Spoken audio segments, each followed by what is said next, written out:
Dear God, I spent fucking 3 hours with this kid digging through, 2 hours, and this kid digging through dirt to find insects for his biodiversity. So, well, it's actually it's my study. He's just doing it.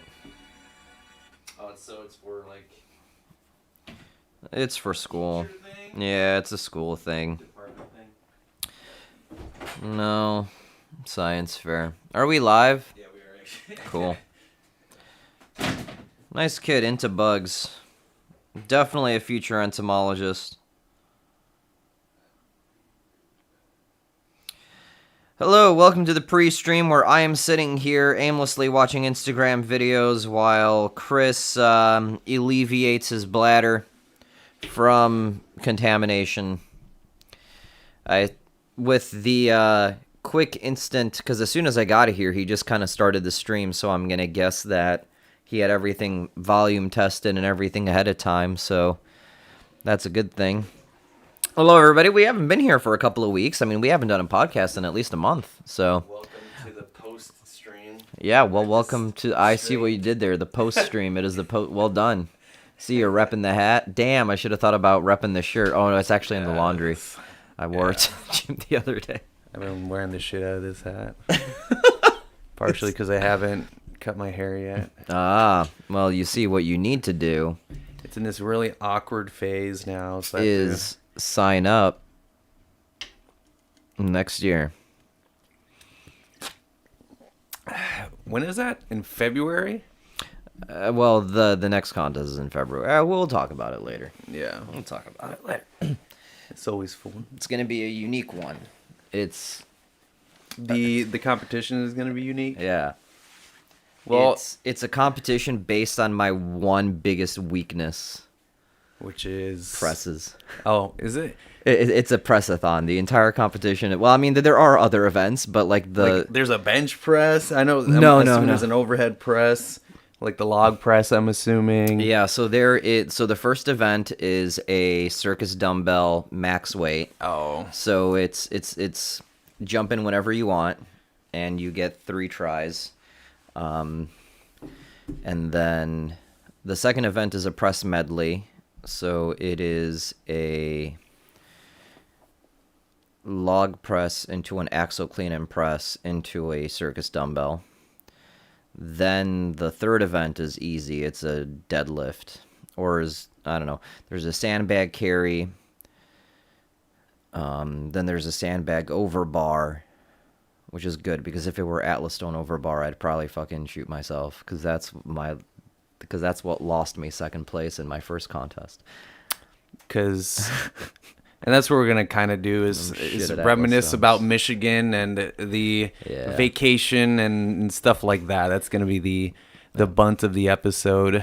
And definitely talk about just how nice it was to go away for just like 2 days, just from the mundane. Yeah. Yeah. I feel like that's something like we should just do more. Just find a random weekend every other month and just go somewhere. Oh, it doesn't even need to be expensive. Just go somewhere, do something, just exist. So next week I'm going with Arlene, Marcin, and Patrick to Patrick's parents' lake house, which is in Indiana. And I was like, there's a lake in Indiana? Because like when I think Indiana, I don't think anything remotely vacation-y at all. I remember getting an email from Pat. No, I got a text from Pat saying, do I want to come? I never responded to it. Oh, I got it because I got it while on Ambien. Oh, okay. Well, that adds up. So I forgot about it until you told me just now. Yeah, I mean, like, I almost forgot about it until, like, probably last week. So I was like, oh, shit, I got to make adjustments to my schedule. Yeah. So I'm working on a Thursday instead of Friday or a Saturday because I think we leave Friday. I don't know. It's something about Friday, Saturday, and that weekend. So this coming weekend. So it should be interesting. But yeah, I think we should open with ghouls and ghoulettes. for this Ooh, month. ghouls and ghoulettes. Ooh, I like that. Did you think of did you think of that just now, or was No, this like, you know what? You know was what? this like in your head for the last? You know what inspired me for that was I was watching. So I watched Halloween Kills 2 days ago because I wanted to see it or whatever the movie, and that's why I was playing the song while you were walking in to see if you would be even slightly freaked out with the Halloween theme song from John Carpenter. But anyways, I was watching a review on YouTube, and the guy opened his video with ghouls and ghoulettes. I'm like, yeah, you know what? We'll just switch it up. We'll do. I want to do ghouls and ghoulettes today instead Ghouls of and bros and ghoulettes. ghoulettes. Yeah, ghouls and ghoulettes. It is. Why don't we just do the I'm intro in. then? Shit. Bam. Oh, wow, I forgot I made that. Ghouls and ghoulettes. And then I guess vampires and whatever. What is a female vampire called? I don't know. Well, vampires Wait, and is there? vampirettes then. Well, hold on. Is there an actual term? It's like, hey Google, is there a special term for female? Why isn't Google Googling? Okay. Is there a special term for female vampires? According to Wikipedia, in Balkans folklore, dampirs are creatures that are the result of a union between a vampire and a mortal human. This union was Dampier? between male vampires No, and Dampier is a female vampire-human hybrid. Oh, okay. Well, that's not what we want. Oh, it actually is vampirette. Vampirettes. See, I know. It is a vampire or vampirette. Okay. Ooh. So ghouls and ghoulettes. Now vampires check this. and Vampirettes. A vampirine is a young girl vampire.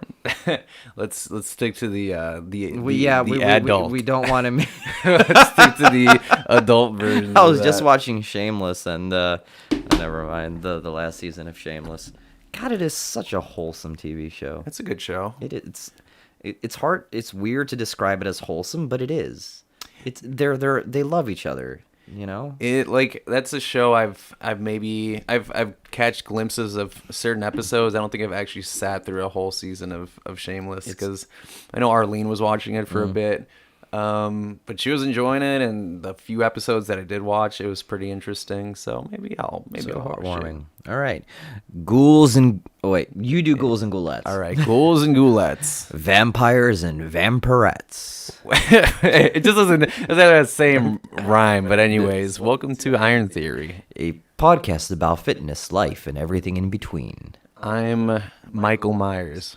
I'm Steven Seagulls. wait, what's his name? Wait, something S. Pumpkins. What's his name? Oh, David S. Pumpkins. David S. Pumpkins. What's the thing he says? What's his catchphrase? Oh in my that skit? God, I don't even remember. This is so stupid. Oh my God, we have to look it up now. Am I David something yet? S. Pumpkins Are you scared yet? What did he say? is a fictional character. Would this catch any questions? Oh, any question? That's what it was. Any questions? It's so good, and it was such a simple design. It was just like a pumpkin, like tuxedo or whatever. Because it's believable. good. Like it. It was That's what makes a good character a good character. You know what it made it though? It was Tom Hanks that did the character. Yeah. So that's what made the character. Yeah, that does help. And that's what made it Yeah. work. But yeah, we're gonna talk about our time in Michigan and vacations and all that shit. That's what we're gonna talk about today. Let's do it.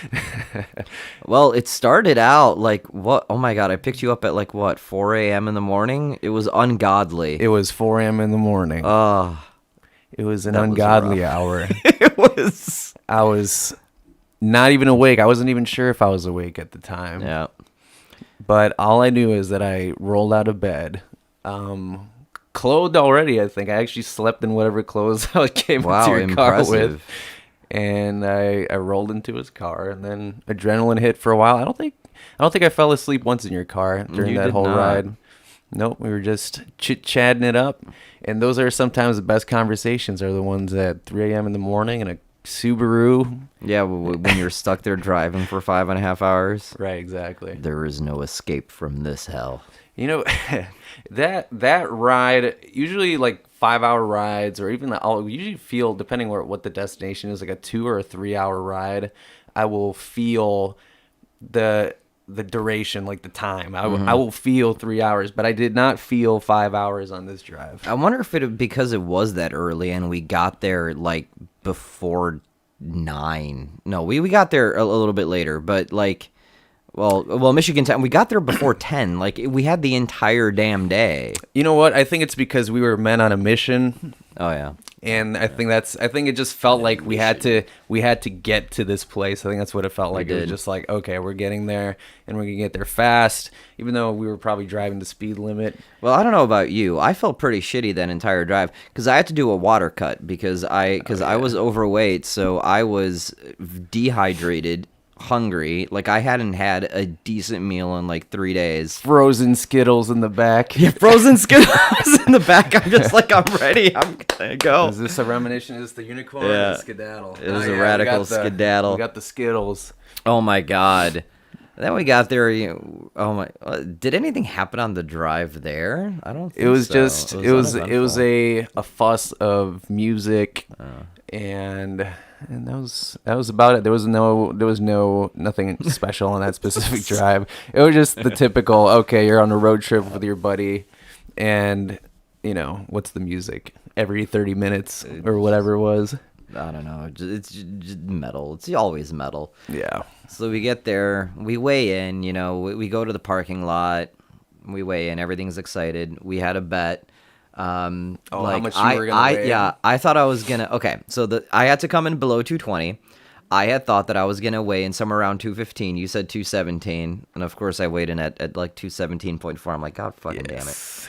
So the next step was, of course, going to a different place. You go and hit up the local place called Olive Garden. Yes, only the finest local Italian diner.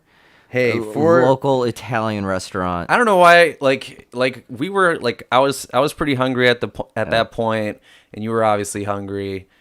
But like the second that food was put in front of me and I started eating this food, I was like, this was a mistake. Well, Olive Garden. This was a mistake. I mean, if you're looking at places and you're gonna do a cost per calorie, Olive Garden has a very low like cost per calorie ratio.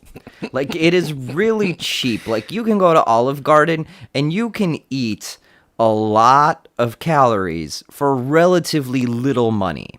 And what the hell were we laughing about? what was the conversation? I think it was just because we were just being like complete fat Delirious. Fucks. It was just hysteria from the lack of energy in our bodies. God. Because I just remember I don't know, like laughing. I remember like for whatever. I don't know why though. But I'm trying to like. I really want to know what the fuck. Well, it was 11 a.m. We walk in right as the restaurant opens. I think it was funny because it was 11 a.m. and we got the tour of fucking Italy. Let me get the 3-course. Let me get salad. Say when on that cheese. Okay, keep going. Just listen. Keep that shit rolling. Yeah. Keep it going.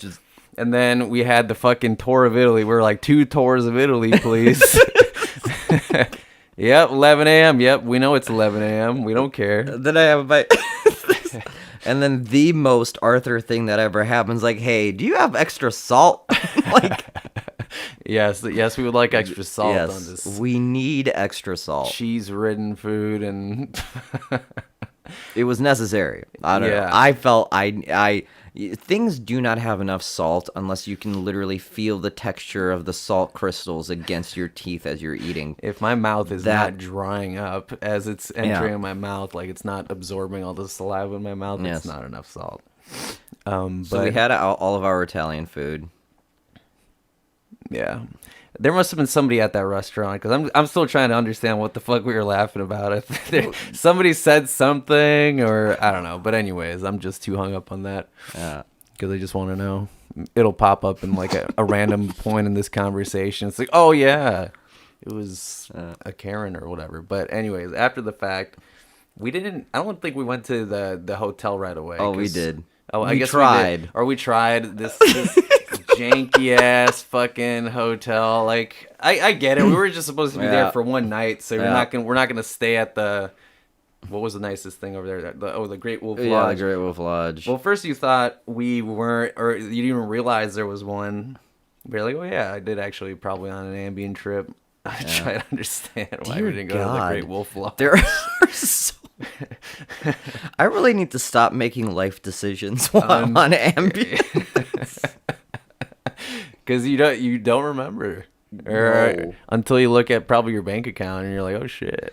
Oh, dude, I've had shit delivered and I opened, like, I don't remember ordering anything and I opened, like, well, You can have like a murderous rage one day. You won't even know you're gonna wake up with like a knife in your hand. You're like, well, that was interesting. Like some shit like that. 'Tis the Halloween spirit. but oh my God, it was an Econo Lodge. And the Econo Lodge. I have to say, it was pretty abysmal. It was bad. We walked in, tiles broken. They had the old like 1970s like wallpaper, and it was like coming off a little bit, and there was some tears. And there was nobody at this desk. There was nobody at this desk to greet us, or just what you would expect at a hotel. You walk into a hotel or even like a motel. Like I feel like I got better service going at like a Super 8 one time with like Arlene. At some point we started dating and we wanted alone time or whatever. And I feel like the service at that Super 8 was better than this Econo Lodge. Like there was nobody there. But once the lady showed up, did we ring that little bell? She was a bit of a tweaker. Like there was somebody Tweaker else that vibe. walked in Yeah. in front of us. And then I think she got the attention of this lady. Hit the bell. And this lady was on the phone or something. And it was just horrible. It was like Schitt's Creek has better standards than that Econo Lodge. That Econo Lodge in Traverse City, Michigan. And that's like a town that's Garbage. The town itself was relatively nice. It was very low key. Oh, it's a great town, yeah. Because after we decided that we weren't going to check in that specific time, we went on a drive to wherever. I think we just were like, okay, let's just drive. But then I guess we decided to do the apple cider thing. Yeah. The winery or the cidery is what the word is. Yeah. That was great. I think that was like my favorite part of that first day. Just like, because we went to the first cidery, we both got a flight, and then We we got a were like, flight fuck every it, we might as well time. go to the next one. And by the time we got to the next one, I was like, fuck it, we might as well go to the other one that's nearby. And it just went from one to the next. But it was just kind of nice to there was a sense of spontaneity with a lot of that stuff, and I feel like that's kind of the spice of life. I feel after you're doing the routine stuff, and I am a man of routine, so routine is something that I do like to have because then I have some level of expectation. But when it's spontaneous for fun reasons, that's nice. Like obviously, like a spontaneous horrible thing to happen is a shitty situation, whatever that might be. I feel like the word spontaneous has a positive connotation. Yeah, so And- maybe and, like, I mean like the sudden- unexpected unexpected- suddenness. sudden and Yes. unexpected. Yeah, so Suddenly. spontaneous. But what about spontaneously combust? Is that a positive thing? I don't know. I mean, if you're an arsonist, yeah, I guess that would be a positive thing. I mean, that's me. I'll take it. Yeah. But I think, that specific, like that situation of just kind of like, oh yeah, let's visit this place and just kind of discover stuff is nice. And it was awesome. Like all the cideries there that we visited were truly awesome, and they were different. It's not like, because I know people who are like beer snobs, and they will go like, yeah, this is beer, and I'm like, I look like a beer snob. none I of look that- like the typical white guy. If you're Yep. obviously if you're not on Twitch, you don't know what the hell I look like. But go to our social medias and you'll see the white guys with the beards or whatever. I look Iron like Theory CG or Iron Theory _AW. that's right. There you go. Yep. On Instagram, that's what we're on. But you'll find all the links to everything else. Anyways, I look like a beer snob. And I guess you would too. If I had to categorize, like if we didn't know who the hell we were and we just looked at each other and we were like, yeah, those guys are like beer connoisseurs and whatever other stereotype you want to put for two white guys with They beards. probably have really strong opinions on lumberjack competitions. Lumberjack and guns, even though I know nothing about guns. Yeah. But so the cideries were pleasant. Especially, my favorite one was that first one. The one with the Doge. The one with the Doge, so I'm a little Of biased. course. But I liked the location. I liked that it was on this hill. I liked that the view was super nice, right? You're just looking out into a lot of trees, like just the, what do you call that? The horizon. The horizon, but like the top of the trees. What is that called? The tree lining, I guess, right? The tree line or The whatever. Vista, the horizon. Let's just use horizon. And then I think we were able to see the lake. Yeah. Yeah. We were right next to it. The other side of Lake Michigan that we don't see. Yeah. It had chickens. It did have It had live chickens. Yeah. Like that was Just actually. clucking.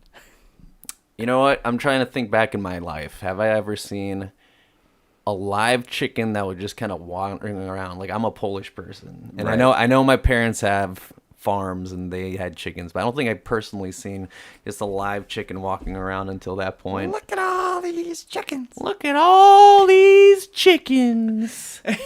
Stupid ass fucking, what's that? Was it Vine? Yeah. It was Vine, yes. Dude, it was pleasant. Like, because cider is such the perfect drink because it doesn't have so much alcohol that you're beyond repair. Mm-hmm. Like, it's just enough to give you a sensation of an elated mood without you going full ratchet. And it is, and it's tasty, and It's definitely. there are varieties, and they're different, and it's amazing. I was Yeah. actually surprised at the variety of apple cider, Yeah. because and the alcoholic kind. I mean, because I don't know, for the longest time my only reference was like Angry Orchard, and then maybe there was another brand, but that was my reference point for like cider. And then you go to this cidery, and then you get this flight of their ciders or whatever, and you got like everything. There were like 10 different ones or whatever it was, and then each and every single one was ranged from most bitter to most sweet, and Yeah. a lot of them had a different flavor profile. Like They I could did. kind of distinguish between the next two next to each other, so it was quite interesting. And there's always the unique ones, like the one that had the jalapeno in it. Like, I love it. It's such a great. If I were to, like, I'm officially like a cider fan. Like, I will go to cideries. I will drink cider. Connoisseur. Like, yes, Maybe not a connoisseur. You're definitely not. You like it. An You're- enthusiast, a yeah, there you cider go. enthusiast. Cider Yes. enthusiast. I do like that. I like that one. The second one we went to wasn't as great, but I remember the person behind the bar was very nice. Yeah, they were very, very welcoming, and because like when we sat down to relax, we went outside to wait, because I guess you were seated like almost like a restaurant, and then the waiter or waitress person would come up to you, but before that we were greeted by these two people in the front, and they were just super nice, super pleasant. Sparked up conversation, asked us where we were. Just very pleasant people. Yeah. Yeah. So, and then I don't think they served us. I think it was somebody else. But overall, nice people. But then Great when experience. we went to the porch or whatever, we looked out, and a lot of people look very snobby though. We felt out of place because we were dressed like we were going to a fucking gym. Because we were there. We were going compete. we were A lot there of- for Yeah. competition, and lot of- everybody else was there dressed as like they were about to sue my dad. You know? Exactly what you would think. Yes, there was a bachelorette party, like Kappa Gamma Alpha sorority reunion, and my dad's gonna sue. Like, that's Drunk, who was there. Yeah, white girl wasted chicks, that whole thing. So, I mean, part of the experience, right? Because that's the whole thing we're talking about, is that whole experience of, whether it's positive, negative, or, whatever it is. No, I had fun. They didn't bother me. I mean, overall, it was good, yeah. One of them came up to me and she was like, "Is that your dog?" But that was the other place. But I forgot to mention that. That was an interesting encounter.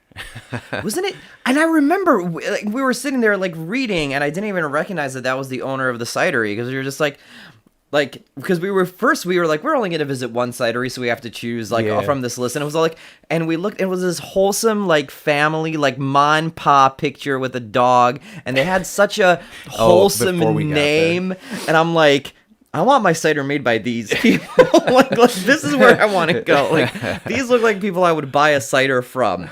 And it was amazing. And then I don't think we just didn't recognize him because I'm pretty sure he was there, like wandering the premise, right, where we were kind of chilling and drinking our flight, and being attacked by hornets. Like, I think that's another theme of this damn trip was like hornets or wasps or whatever the fuck just flying around everywhere all the time. Every freaking opportunity we got to sit down, at least in my experience. They bothered you a lot more than they Yeah, bothered me. in my experience, I was definitely being bothered by like wasps and hornets and shit. But anywho, that third one, I was gonna say it was kind of forgettable, but I remember there was like a tree lining where it was like a circle, and then we sat down there. That was interesting, pretty interesting. But anyways, we went back, and then we went to the hotel, and then I think we just chilled. No, we hit a Walgreens, and then we chilled. I mean, we also, Playing a bunch of on the way bullshit. back, we also went to, like, a little, like, pub. Oh At the tavern. We just got more food. I don't know why I was thinking that was the next day. Then we've had some dessert or something. I don't know. All we did was eat. Like, we ate What else a you gonna do? solid fuck ton of, like, okay, that Olive Garden meal alone was like 3,000 calories. That was it. And then on top of that, I remember the comment I made though. Well, it's not pertaining to what the hell I was laughing about. Maybe it was, but I got a regular Coke. oh god, I got a regular ass Coke. I said we're out here. I'm drinking a regular Coke. I'm drinking a Coke Zero now, but there I got a regular Coke. of course. Added to those calories, so that must have been 3,300 calories. One other thing I remember learning from the cidery tour, I am almost strictly a clear liquor man. I am a vodka man. It was at that last cidery where I learned, I like apple brandy now. Like that's the Okay. exclusion. Yeah, okay. As it turns out, I like apple brandy. All right. It was good. That was like It was smooth and tasty. liquid and candy. It like, was almost beautiful. literally. It was wonderful. My God, apple brandy. Alcoholic. Candy. Yeah, just alcoholic candy. I couldn't finish my sentence. It just sounded like I just called you an alcoholic. But yeah, so we went back to the hotel. I think we hit up the Walgreens there. Again, we got to top this day off with some fucking ice cream. All this talk about food. I know Art's hungry right now. Oh my God, we were sitting there. It was like 1,000, like Ben and Jerry's. We had this discussion, like, there's no way there's like 1,200 calories in this Ben and Jerry's. And we go to the Ben and Jerry's, like, oh my God, it is 1,000. Man, I was like looking at, I just remember distinctly when you were like destroying the bathroom. That was like a fucking God, yes. cesspool. Dude, nuclear bomb fucking shit. Just nuclear shit. 3-day I swear, water like, cut keto shit. like just green fumes, just like a cartoon, just like coming from under that door, creep. And I just remember being mad that the spoon I was using just broke in this fucking ice cream. So I'm just laying back on my bed with this fucking Oh my God, I'm dying. same. Yeah. I've been coughing. That's another story we'll get to. Oh, yeah. We were both sick. We both got sick. We got the Rona. No, But we didn't. We both tested did negative not for get Rona. And that's just Yeah. real quick. I got the molecular test back the other day, and it was negative. So okay, great. Yeah. So anywho, my freaking spoon broke, and I was just mad, being a fat fuck laying in bed. I got like chocolate on my fucking shirt. I got the double chocolate peanut butter. It was like a triple chocolate, some shit, whatever. And I think I went through like 3 spoons. I went through 3 spoons. So just imagine me, if you could see me, just like, you know, if anybody was listening to this, if you ever had the Ben and Jerry's ice cream and it's like pretty frozen and you put like even like a metal spoon, that shit'll bend, but my shit was breaking. And I was mad. I was very fucking mad. What level of hangry? Like, I think that's why. To the point where I took the sharp end of the handle and I started to like scoop it. Like I started to like rake it because I was like, well, I can't use this fucking spoon part. So I threw that shit out and I took the fucking sharp handle. Oh my god. Like a fucking murderer, just stabbing this ice cream, scooping it, hoping I wouldn't cut my tongue while I was getting. Wow, it's almost violent. It was violent ice cream. Yes. This is making it to the. This is gonna be the cut from this. The Nothing else. Ice cream. There's gonna be nothing related to the gym in this like one social media post cut. It's gonna be the ice cream bit. That's gonna be the cutaway gag. But I'm into it. But yeah, so that was the night. Then we just watched wrestling, I think, and then fell asleep. Oh yeah, we watched AEW. Right. Yeah, and then come morning we went to the competition. Yeah, we woke up bright and early, got there stupid early. We just kind of walked in. Nobody really. I mean, eventually they were like, "Hey, if you're a spectator, go get your band." And I'm like, "All right." How did you feel walking in to the arena that day? In the beginning, it was a little like, you know, where do we put our stuff? You know, like where do I go? Is it okay if I just leave it here? Like, I didn't want to impose my existence on anybody. Just like, hello, Not I'm to- me. What do I do or whatever? Meanwhile, I see everybody else. They're just like fucking. They just walk in, drop their shit, start stretching, warming up. I'm like, all right, fuck it, I'll do it too. Like, I will pick this spot in particular. Pretty good spot. I personally, when I walked into the stadium, just kind of looking around, I was just taken aback by the size of the stadium. So like me, if I was in your shoes, I'd be like really intimidated. Like that was just that would be me for sure. But I was just kind of taken aback by the amount of competition, because there was actually a good amount of people there. 100 competitors. Yeah. So Yeah. and they were just competitors. So it's like 100 competitors plus every single person probably at least had another person with them. I mean, we did fill up a solid half of an entire baseball arena. Like, yeah. So it was just cool because it was like going to like Soldier Field or something, and you know, doing a competition at Soldier Field here in Chicago. Well, scale, proportion. Yeah, Proportion, magnitude. Right. Yeah. About an order of magnitude fewer seats. Like this was like this is a rec league sort of field. Okay, maybe. But it was a pretty field. It was aesthetic. I'm just trying to It think was what's nice. the equivalent of that around here. Like little Cubs Field, the smaller one by Lane Tech. Oh, okay. It's like a little league field, like not a public park one, but definitely like where, you know, it's where they would hold the state championship little league game. That's kind of what it was like. Right. And everybody was super nice. Like there was nobody that I ran into that came off as like, oh, I'm here for me and fuck you, and you know, kind of cutthroat kind of people. Like everybody that I met and talked to, that was either a competitor, because I was there essentially being the cameraman and the support, of course, for Art doing his competition, and I set up camp roughly where your, you know, whatchamacallit, stage thing was. So yeah, it was an interesting experience. The people are wonderful, and I learned that, you know, when I did my first mini competition, just to kind of see how it would go, and then definitely solidified with Great Lakes Strongest Man. The people are awesome.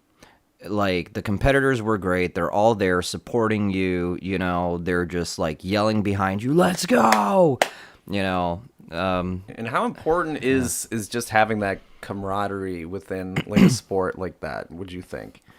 Would you say that's like an important thing as far as, you know, I guess what would your opinion be as far as like it being a competition, but then, you know, everybody's technically a competitor, everybody's trying to do as good as they possibly can, but then just like, you know, what's that approach? You know, it's a competition and you want to win, but at the same time, you don't want to win because other people failed.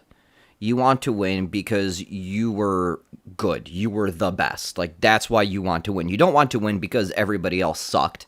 You want to win because you were just good at the competition. And I definitely get that feeling from strongman. Like, it's you're not hoping that somebody else fucks up. You're sitting there hoping that you just do better. Right. And I think that's just part of that camaraderie there. Because if it weren't fun, right, if I didn't have fun at my first show, or if I didn't have fun at Great Lakes Strongest Man, I probably wouldn't be competing again. But I did. And I think everybody has that understanding, like, okay, we all know that this physically fucking hurts. I mean, Like, man, let's talk about like pain level, because there was like, besides like what I knew, you like after we were done with the competition, we'll get through all that, but like just like watching like there was this one older gentleman that I think it was like the Masters. I thought he was doing the sandbag event. Yeah.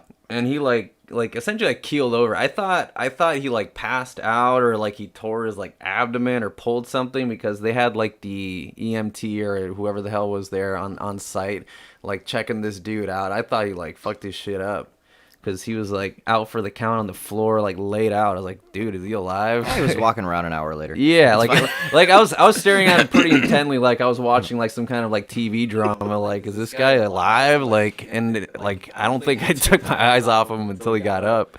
But unless you were on, then I think I ignored him, and then obviously I recorded your bits. But yeah, I mean, like the amount of pain I'm assuming every single competitor went through in one way or another. I'm sure, different levels, different body types, whatever. But it's like max effort lift every single time. Like that's like you're going for like PR shit almost every single time for reps, because you're trying to just rep it out as much as you can. I mean, it hurts. I don't care who you are. I don't care what body type you have. It will hurt. What was the most like painful? Which event was like your most painful event? Power stairs. Power stairs was like what was hurting? Everything. Like my knee was on fire. I had bruises on my leg. I probably still have them to today. That's great. Yeah, that's so like crazy. That event was a fuck. Dear God, does that one hurt? Was it when they threw that extra weight on? We're like, shit, this is gonna be fucking hard. No, it's not. Okay, so what? Sorry. The handle height was anywhere between 15 to 18 inches. So I trained at 17 because I'm like, and in competition it was an 18-inch handle height.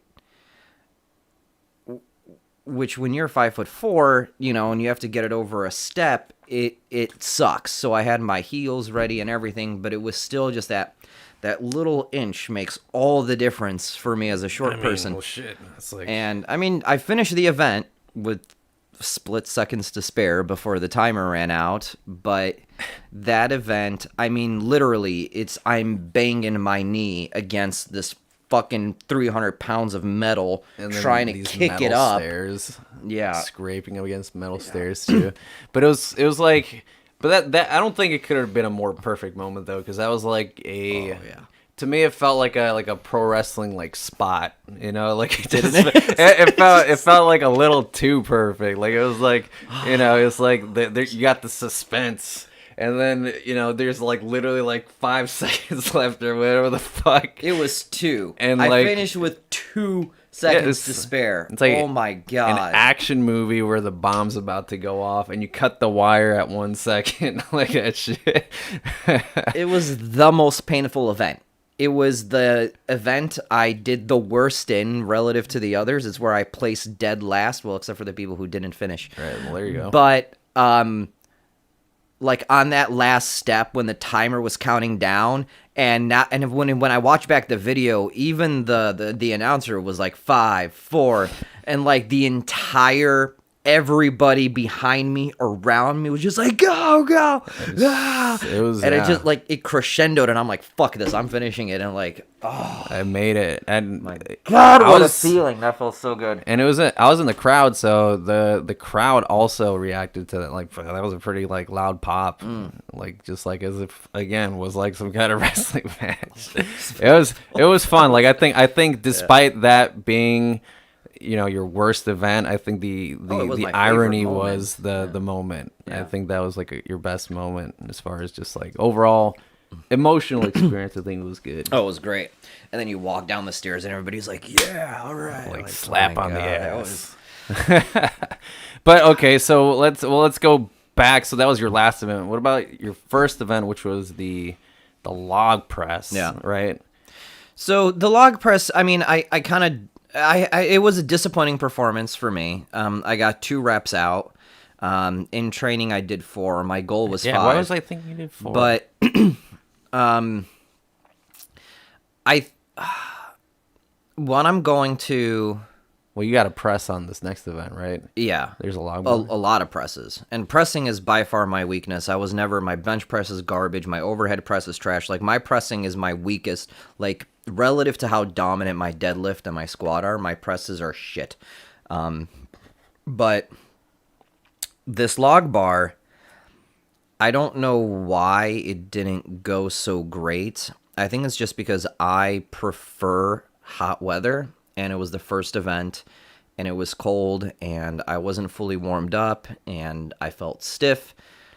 At the end of the day, I probably should have pulled through. When I watched the videos, my form was off. Like I wasn't dipping deep down enough. I wasn't pressing back far enough. So I think, getting good at log press just comes with experience and using multiple logs. Because the log I train on, the log that was in the previous show, the log in this competition, they're all a little different. Some metals are thinner. Sometimes where the handle is placed differently side to side. Like the length of the handle is different on them, and all of those variables change how you do the lift.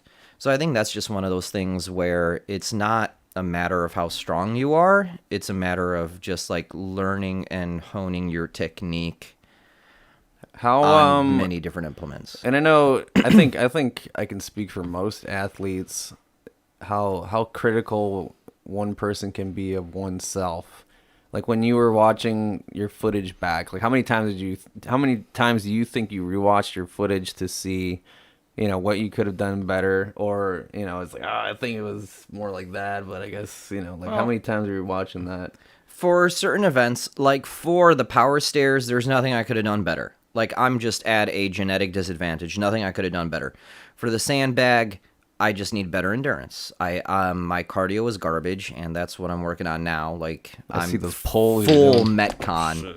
Dear God, Metcon training in up the ass that I like every fucking workout I've been doing. Shit, explain that to me. What the fuck is a Metcon? Metabolic conditioning. Oh, okay. Yeah. See, okay, if you said that. Sorry. So I've been Metconning everything. The hold was probably the event that I did the best in relative to how I was in training, because it was a 220-pound hold. No, it was a 200-pound. Yeah, it was a 220-pound hold. And in training, the best I did was like 30-something seconds, 32, 33. That's in each hand, by the way, but they Yeah. don't use that they don't use the total number as the Yeah. number, the bragging number, right? Right. Because that's what what's his face? Who's that announcer guy?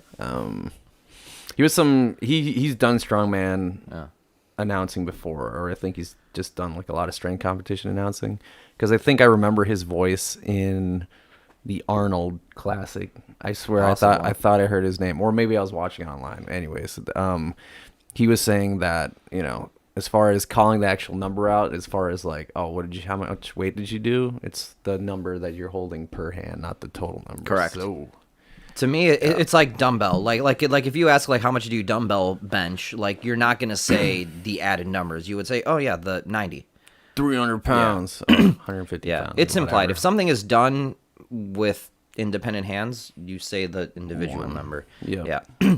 So in competition, I got it for what, like 46-ish? It was long. So It's pretty long. it was a massive PR for me, considering I never really trained grip until that competition came up. So my grip went from, barely holding a 185 per hand to holding 220 for well over my goal.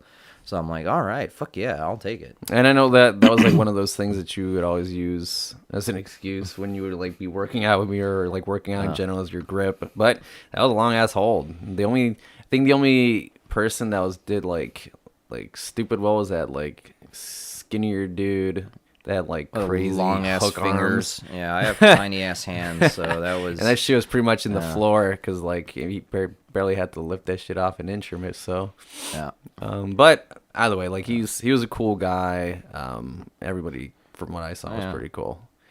What was like between the events? Because you didn't always come up to the stands, but you were out there in the field like, when you were talking to everybody. Was everybody pretty responsive as far as just like nice, or were there questions asked, or I don't know what the hell? No, everybody's awesome. Like we had just discussions about how the competition was going, like our different training styles, like the implements we trained on. Like if you didn't have a log, how did you train for the log? If you didn't have a sandbag, how did you train for the sandbag? Like all of that kind of stuff. Because I was in the novice division, so it was a bunch of people's first, maybe second, third competition, and we were just shooting the shit, having fun, like talking about like different scenarios.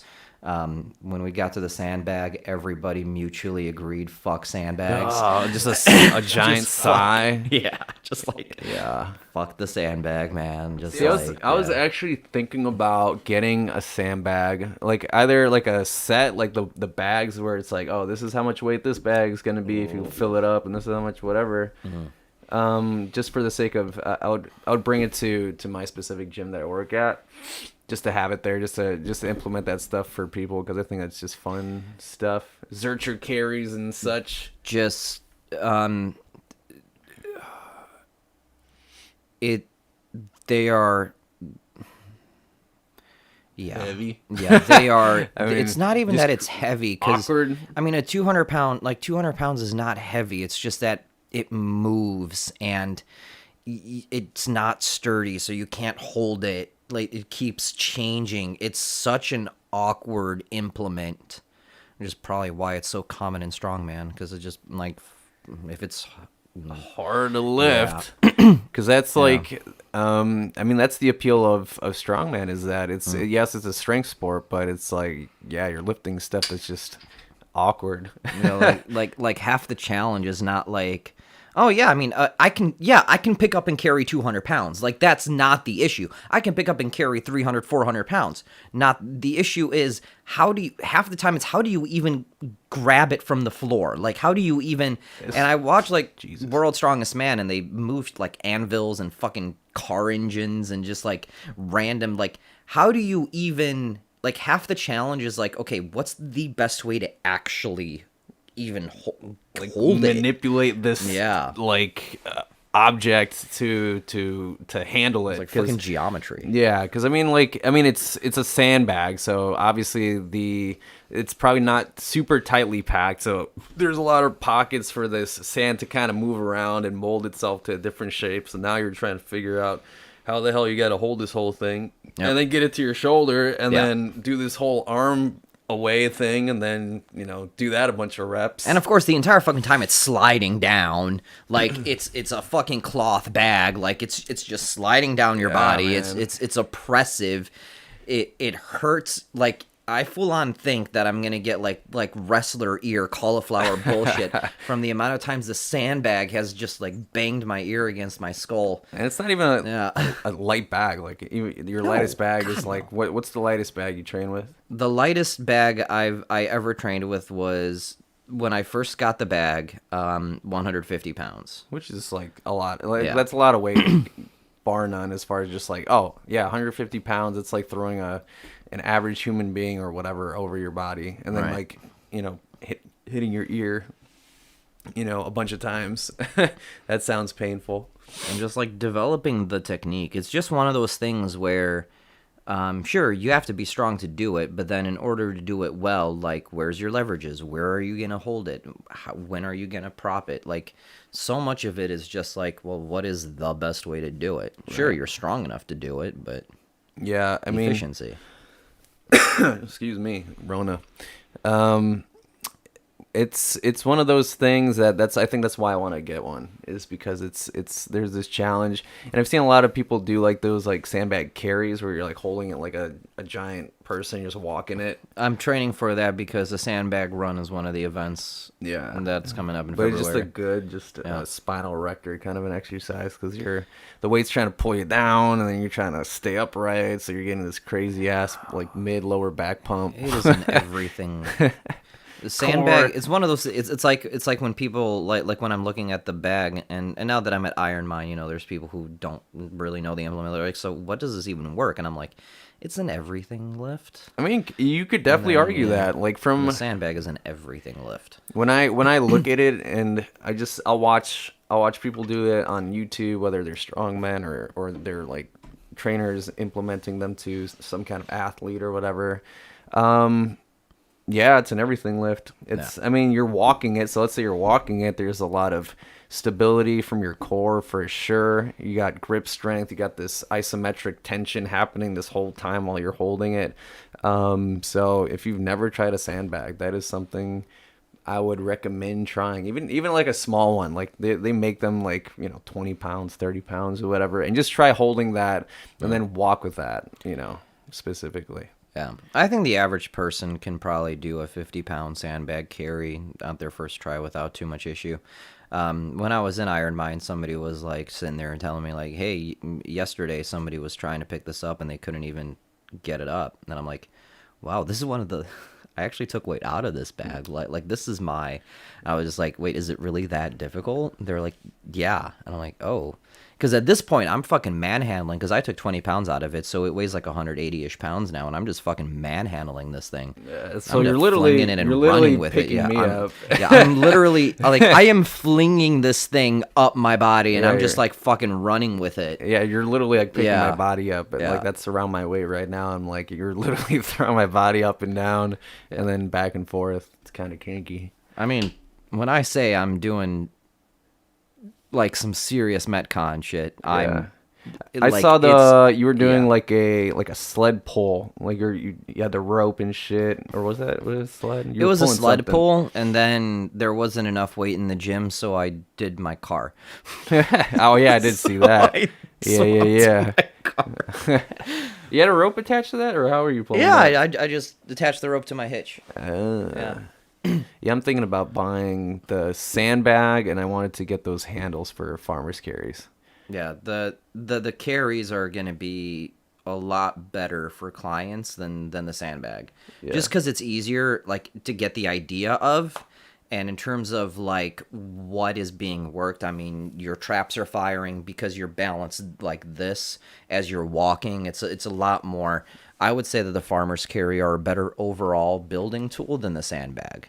I don't know. I think as long as like, especially for a complete beginner, I would have to get some kind of bag that's like, you know, Tiny bag. 20, 30, maybe up to 100 pounds maximum over time for myself. Like that would be something more for me. But my client, this girl I train with, like we did farmers carries, and the gym has these two like mini handles. Mm-hmm. And the problem is at least when she was using them, because her hips are wider, this thing was like digging into her leg. So at least with like the handle, like your specific like device, the barbells or whatever, it'd be a little bit easier because there's no edges like digging in, because they're like mini handles or whatever. Yeah, okay, I understand now. Yeah, I mean it's Where always like gonna plates on. It's gonna dig into your hips anyway. That's fine. But yeah, I see what. Yeah, I see what's happening. Yeah. Now. Yeah. So that's something I'm probably gonna get next. But yeah, I mean, what else can we say about the competition? It was quite the experience. Like the big motherfuckers, those big human behemoths. Yeah, the super heavyweights. Yeah, like holy shit. Yeah, they are a presence, aren't they? I could, like, even from where I was sitting, like just seeing them. Shout out to Stone Bear. Definitely shout out to Stone Bear. He was so nice. Oh, like, and that's another thing. Like people, like, as far as like just stereotypes, you would look at these specimens of a human being. And you're like, this person will kill me. This person wakes up thinking like I'm just gonna cave somebody's fucking head in. Like that's your perception. That's what I'm assuming everybody would think to see like somebody like for instance like Stone Bear or anybody that was that big. God, what a presence though. Fuck, that man is. But they're giant. nice. Like Yeah. most of them are nice. Most of them, like everybody that I met of was them are nice. They're nice, all yeah. nice. They're all nice. I had no bad experiences, but yeah, just like the amount of weight they had to handle. You know, they were 300 some odd pound folks, right? But 700 pounds of whatever the hell. I don't know. I think the heaviest person in that competition was just short of 400 pounds. Like, these are massive people. And I don't necessarily mean they're fat. I mean, they're, you know, if you're like 6 foot, 6'7" with like fucking solid muscle, like you're going to weigh a lot. Yeah. Like, these are massive fucking dudes. Yeah. I mean, of course, those are the, they're trying to get into nationals and everything. Yeah, so and again, mass means mass and all that stuff. So as far as dietary advice from me, I would say that long term maybe not a good idea. But either way, like they were a sight to behold. Like that was like quite the spectacle seeing that shit. And just like the weight difference is massive. Like here you see like even in the open category, the open middle weights, the under 180 people, their deadlift is 500 pounds, the sandbag is 220, their hold, and then you jump all the way up to the super heavyweights and they're like, yeah, it's a 700-pound deadlift for reps, just go, you know, and that's like the bare minimum. Like that's just the expectation for that class, and it's just like, fuck, these people are massive. The axle bar. What was that one guy's name that like repped it for like 15 in your specific division? Oh God, I think it was Jordan. I think his name was Jordan or something like that. Yeah, that was impressive. I mean, and that's another thing. Like, never judge a book by its cover, because this kid just had his technique down in a way where it's just like, man, he just knew how to manipulate his body to move that weight in the most optimal way possible. He was very confident about it, and we were chatting about it too, but beforehand, because he was one of the first to go, and he was all like, "I'm gonna. All my events suck except my deadlift. Like, sweet. I was powerlifting since high school." And he has that massive monster orange deadlift suit on, which is, as far as deadlift suits go, like that is, I mean, it's essentially a fucking Iron Man suit. And he came in like, he is definitely like a deadlift specialist. He has the deadlift every specialist. movement is efficient, and like yeah, he totally deserved to win that one. Fucking A. How did it feel putting that suit on? Because I know I don't think I helped you putting your suit on, but like, what does it feel like wearing a sheet of canvas on your body? Like, there's no elasticity on this thing, right? No. It is oppressive. It is extremely oppressive. It is. Again, it's a painful sport. Yeah. It hurts. The sport just hurts. Even something that's supposed to be helping you is hurting you. like it's hurting you, but it's helping you. The worst part of deadlifting in a suit is it's actually getting to the bar to begin with. Because once you're like in position and you're back and you're kind of like leaning into the suit, it doesn't squeeze around the chest as much. And the worst part is bending over to the bar to get your straps on. That part, I mean, I'm turning fucking blue because you can't breathe because you're facing forward, you're bending down, you can't be away from the bar because once you roll out, it kind of loosens up and then you roll in to get tight. It's that first like 15 seconds as you're trying to get your straps on that sucks the most. Because you had the suit on and a belt, right? Or no? Yeah. So holy shit, like the amount of just like limited mobility in your like upper body, like I guess more so in the crease of probably where your hips are, to just kind of like let this shit kind of like come in. And the intra-abdominal pressure, like you feel it, like it is suffocating. It does squeeze you. Your organs up. Like your skin turns red. You go blue very quickly. Like just getting the straps on, like you feel yourself nodding in and out. Like it just is like ringing every few seconds. an oppressive feeling. Yeah. Everybody, even I saw some guys. I was like watching everybody who was doing it, and everybody who was wearing one of those suits. one of the guys was like, "Yeah, just get this shit off me. Get this shit off me." Like this shit was like literally like killing these people, literally killing them. Like I'm probably not even exaggerating. Like it was, if they had it any longer, if they were doing these events any longer, they might have been like passed out. Well, I mean, that's equipped lifting is a totally different beast because your form is different, your cues are different. It's a totally different style lift. Like the way I deadlift with a suit is nothing like what I think about when I deadlift without a suit. Is just like the way I start. It's a totally different lift. But it is. I mean, it's essentially, here is something that is designed to make you do more than you are currently biologically capable. Like, it's not going to be comfortable. Like, the entire point is this allows you to put yourself in a position that you biologically cannot otherwise be in. Like, it's not gonna be easy. Like, it's gonna hurt.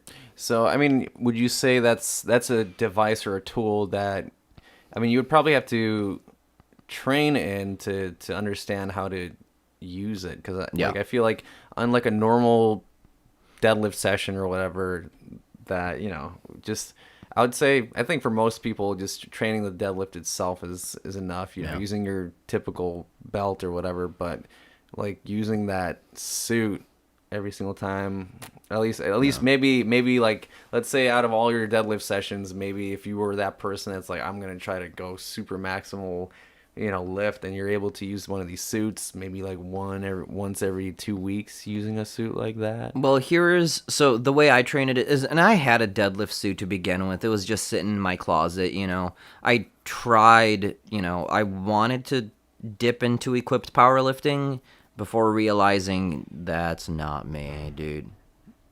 Oh, yes, people are home. Okay. And so I had a deadlift suit and I owned one and I tried it on, and I obviously gained so much weight since my last time doing anything. So I went and bought a new suit, just a cheap one. Like it was a 500-pound deadlift. Like I pulled 500 pounds in training. I can do 500 pounds without the suit, but it's a fucking competition and everybody else has a suit. I'm like, I'm not going to walk in and raw pull a maximal lift. There was somebody who did. That one guy that we were talking to? He didn't wear a suit and he was repping it out. The older gentleman or whatever. Yeah. Well, I mean, it's not required. I mean, it's 500 pounds. It's not for a competition weight. 500 pounds in strongman is not heavy. And I did pull 500 in training just fine, like, but of course I'm going to wear the fucking suit. If they allow an advantage, you use the advantage, right? So I threw in the suit during the last 3 weeks of training. So during the last 3 weeks before, so in training, I probably only used the suit during my last, like, 6 deadlift sessions. And I'm assuming there's a difference between the suits. Like, there's different plies or whatever of these suits. Yes. So how many layers of canvas there is, yeah. And, I mean, the advantage, I would assume, is that the more ply, that means that the better leverage you're going to get out of lifting that specific weight. It's going to be more supportive. Okay. But then there is a trade-off. You know, if it's more supportive, it's also harder to actually get down to the bar. It's like, what do you do at that point? It's like what's the heaviest ply then? Like a triple multi-ply. Multi.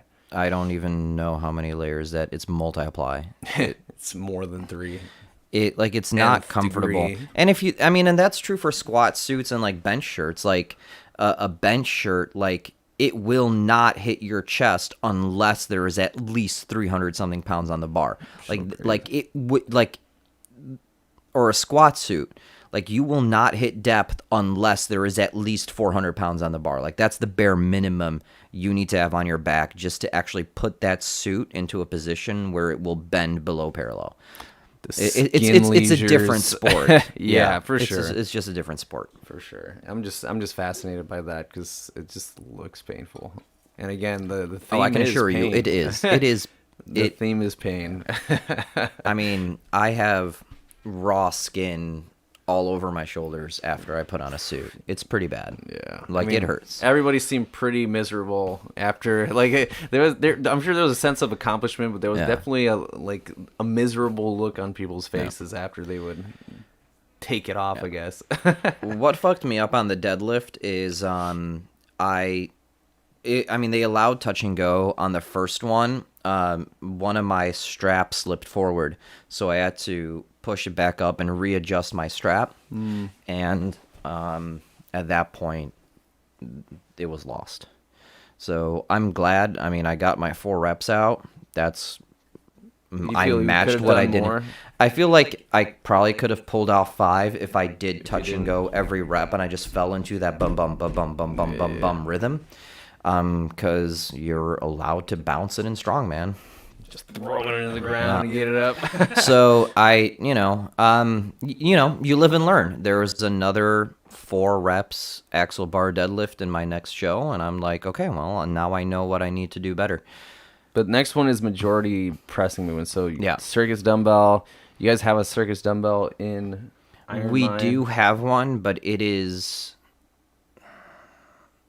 Heavy. I think it's 150 pounds, you said? no, it's at least 110 pounds. Okay, so definitely and over 100. it's actually it's not that it's heavy. Like, I feel like I can press it. I don't feel like it's one of those things where I don't think I'm strong enough.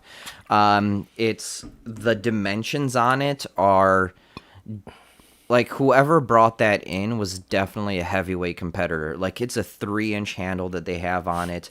This thing is longer than this thing is. It's literally my torso. Just This thing is comical. massive. It's comically large. And I think so. I actually emailed, because Titan sold out of theirs. So I emailed a couple of local like metalworking shops and metal fabrication shops, and I said, "Hey, I'm looking to commission the Circus Dumbbell. Here are the dimensions I want. Here's the material I want. Quote me." And none of them emailed me back yet. But Well, I mean, if it's less than $400, I'm in. If it's more than $400, it's just not worth it. yeah, I was looking on the Titan website because that's where essentially you got your Everything. axle bar, I got axle bar, everything, log yeah, bar, everything. Yeah, and it was not like super expensive. It was like, okay, 199 for I think it was the handles, I think. Yeah. What else was I looking at on there? But they are cheaply made. Like, I'm not gonna lie. mean, Like, whatever. Titan is the bargain bin aisle. I mean, it's fine for me because it's not Is like it it's functional though. It's not like I'm throwing 500 pounds on this thing. Yeah. Well, it's not like I'm throwing 300 pounds on the log. I'm playing in the 200-ish categories. Yeah. So it's not like. I mean, I feel like even if you did, I think you'd have to be massively abusive with these things for it to actually break. So, I mean, for the price and from excuse me, good lord, from what I've experienced, at least with your Titan equipment, look pretty good. So It does what it needs. I'm It like, serves its purpose. kind of thinking of it pulling the serves its trigger on purpose. it. Yeah, do it. I mean, I'm a big fan of Titan. It serves my needs. Like, I am not anywhere, and I will never be at the level where the weight I'm pushing is actually going to damage the equipment. Yeah, like, I'm not looking for at that. level ever. I Like, just it's need- I have no intention to be there. I just like having the diversity within certain lifts, or just having the option to do that. Yeah. Because having those options is nice. Because the export location I'm at does not have that stuff. But I think it would be cool because I don't want to see how many members just start using that shit. Because I would leave it upstairs. There's like a turf or whatever. That's where I would leave it. I don't think anybody would steal that because it's just too big. But I would like to see people attempt that shit. So that's something I just want to start. Thavage. Yeah. Which is, Chris Bumstead has this like pre-workout and it's called Thavage, and I love that. Nice. I don't know if he actually has a list, but it's like Thavage. I want to try it, but yeah. Sorry for that Freudian slip. But to be fair, like, strongman training, like, there are so many movements in there that are just because strongman is an overall test of strength and muscle capacity, that a lot of the movements that strongman tests are just great training movements for general strength, mobility, endurance. Like, something like the sandbag run and the farmer's carries that is tested in strongman is just overall like this is just a good training tool to keep you healthy, balanced, stable, and everything. Like they're just I mean, when you take it to the extreme of, competition, it's suddenly, well, now it's different than different level. But training, like training itself, like the act of training and just going through training, which is not the sexy, exciting part, like that, that's where there's a lot of function and good crossover for your average person. Yeah. Because everybody can do some kind of a loaded carry like that and benefit. Like everybody's literally doing loaded carries every single day. You're picking something up and moving it everybody's doing it pretty constantly, even for like a millisecond. So a lot of people can just benefit from loaded carries, whether it's a sandbag or your groceries or whatever. You can get better at groceries. And just for help, I mean, just increasing bone density, like over time, just like moving under a load is how you develop core strength, bone density. That's it, period. Like there is no other way. End of story. Like that's it. Move under a load is how you develop those things. Put your body under a certain amount of stress, your body adapts. There was a nice, cool little visual. I don't know if it was Bar Bend or Squat University or whatever page I follow on the gram, but there was a picture of somebody who was 70-something years old, like a side-by-side comparison of their bone density, and the person who was obviously lifting had denser bones, so not as brittle. That person is less likely to break a bone, because there's just so much more density within their bone that they don't have to necessarily worry about that as much. Obviously, still a risk factor, but greatly reduced from just training for however long this person might have been training for. Yeah. So always a benefit. But yeah, what else can we say about that competition? Besides that, it was pretty sweet. As maybe for me personally, it was definitely an inspiring moment. I think it was a really cool experience seeing everybody, seeing you do your thing. There was definitely almost like a runner's high after the fact, like a secondhand runner's high for me on that car ride back. Because I was driving a car because you were all fucked up. So that was the next thing. I was out. So he was all fucked Talk up. about leaving it all on the field. I had nothing. Like, if you had asked me to do anything else, would not be able to. Yeah, like it was game over. I feel like I had to like wheel you off in like a wheelchair or some shit. Yeah, like, but I mean, like when you're at that level of athleticism, like when you're, especially with like competition level strongman, like you're coming out bruised, very sore, like immediately just trauma to your body. Like that shit's not like a normal thing, right? I took a couple of days and I went back to the gym and then I didn't go for another week. Like it like I was out for a week. I was out for a week and a couple of days. I mean, that's like that'd probably be your example of like overtraining, that specific event. Like if somebody's training like that, if you take it to that level, maybe you're doing too much for your training. That was obviously competition, which is different. But if you're training like that, just as like your normal training regimen, then you're probably doing too much. Yeah, nobody I'm looking at. Because the Rogan Invitational is coming up at the end of October, and so I'm following, Brian Shaw training for it, and Rob Kearney and Martins Leachitz, and I'm following their training, like how they are doing their training. They are nowhere near competition weights in training. They're just like, so this is what we're doing. This is the weight I'm going to see in competition. I'm focusing on efficiency, X, Y, Z, and the only thing I care about lifting the heaviest weight possible in that competition. I'm doing everything I can to prepare my body to do that. Then I'm not going anywhere near those weights in training. I'm going to fucking hurt myself. Right. So, I was definitely training, maximal weights when I was preparing for Great Lakes Strongest Man, because I've never touched those weights before. I've never touched those weights. I didn't know what they feel like. I didn't know what they were going to feel like. My only option was I need to feel those weights and train the competition weights and train the competition movements then and there. Because you almost like that's almost like where the necessity kind of has to happen. Like if you've never trained at that amount, like that weight capacity, like you do have to experience that, and then so that has to be in your training regimen. Maybe it doesn't have to be every single day, but like hitting that once a week or twice a week or whatever, like those specific maximal loads, you almost have to do that. Unless if you're at the level of like Brian Shaw and stuff like that, and they can kind of understand where their strength kind of lies. But if you have no idea, you kind of have to test that. But so now here is where my understanding of this is changing for my next competition, February 5th and 6th. February. I am, what I'm training for and how I'm training is different. Now I know what I'm good at. I know what I'm strong at. I definitely know what I'm not. I know what I need to work on. For me, it's muscle capacity and endurance, and that's just it. I know the weights that are coming up. I've hit all those weights before. I know what all of them feel like, so I know how to prepare for them better. The only thing I don't know what it feels like is going to be the Circus Dumbbell. And to be honest, I'm not overly concerned because in competition, the one that we're doing for reps is only 85 pounds. Okay. At that point, I don't care what it is. It's 85 pounds. I've flung 90-something pound dumbbells over my head before. Not a problem.